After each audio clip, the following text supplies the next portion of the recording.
কিশোরগঞ্জের ঐতিহাসিক পাগলা মসজিদের দানবাক্সে বরাবরের মতোই মিলে নানা ধরনের চিরকুট। এবার মিলল ক্ষমতাচ্যুত সাবেক প্রধানমন্ত্রী শেখ হাসিনাকে নিয়ে লেখা একটি চিরকুট। কে লিখল এই চিরকুট, কি বা লেখা আছে তাতে? বিস্তারিত জানাচ্ছেন লিমা সায়ন্তী।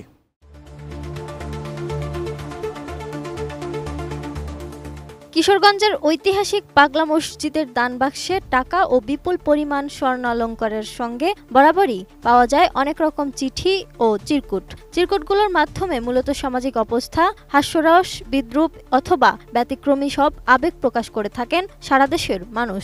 তবে এ সমস্ত চিঠি অথবা চিরকুট কখনো কখনো কৌতুক মিশ্রিত হলেও এগুলো আসলে সত্যিকারের সংকট থেকে আসা মানসিক অবস্থারই বহিঃপ্রকাশ।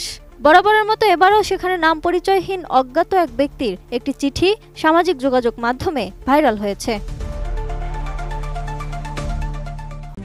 RICL TMX, যুগের পর যুগ স্থাপনা থাকে মজবুত। ওই চিরকুটে লেখা হয়েছে, পাগলা চাচা শেখ হাসিনা কোথায়? পাগলা মসজিদের দানবাক্সে টাকার সঙ্গে মনোবাসনা পূরণের আকাঙ্ক্ষায় অদ্ভুত সব চিঠি পাওয়া যায়। বরাবরের মতোই 12 এপ্রিল সকাল 7টায় পাগলা মসজিদে 9টি দানবাক্স ও 2টি ট্রাঙ্ক খোলা হয়। এ সময় বিপুল সংখ্যক সেনাবাহিনী, পুলিশ, APPN ও আনসার সদস্য উপস্থিত ছিলেন। এর আগে গত বছরের 17 আগস্ট দানবাক্সে দেয়া টাকার সঙ্গে বেশ কিছু চিঠি পাওয়া যায়। এর মধ্যে একটি চিঠিতে নাম পরিচয়হীন একজন লিখেছিলেন, আল্লাহ শেখ হাসিনাকে তুমি তার বাবার কাছে পাঠিয়ে দাও, আমিন।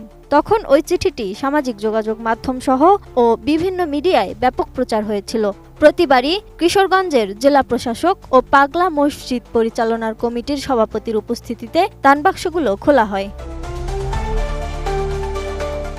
জেলা প্রশাসক ও মসজিদ কমিটির সভাপতি গণমাধ্যমকে বলেন, আপনারা জানেন কিশোরগঞ্জের ঐতিহাসিক পাগলা মসজিদটি ধর্মপ্রাণ মুসলমানদের অন্যতম একটি জায়গা। সব ধর্মের মানুষ এখানে দান করে থাকেন। তাদের দানের অর্থ দিয়ে একটি দৃষ্টিনন্দন মসজিদ কমপ্লেক্স করা হয় বলে জানান মসজিদটির সভাপতি, যেখানে একসঙ্গে 30,000 মুসল্লি জামাতে একসঙ্গে নামাজ আদায় করতে পারবেন।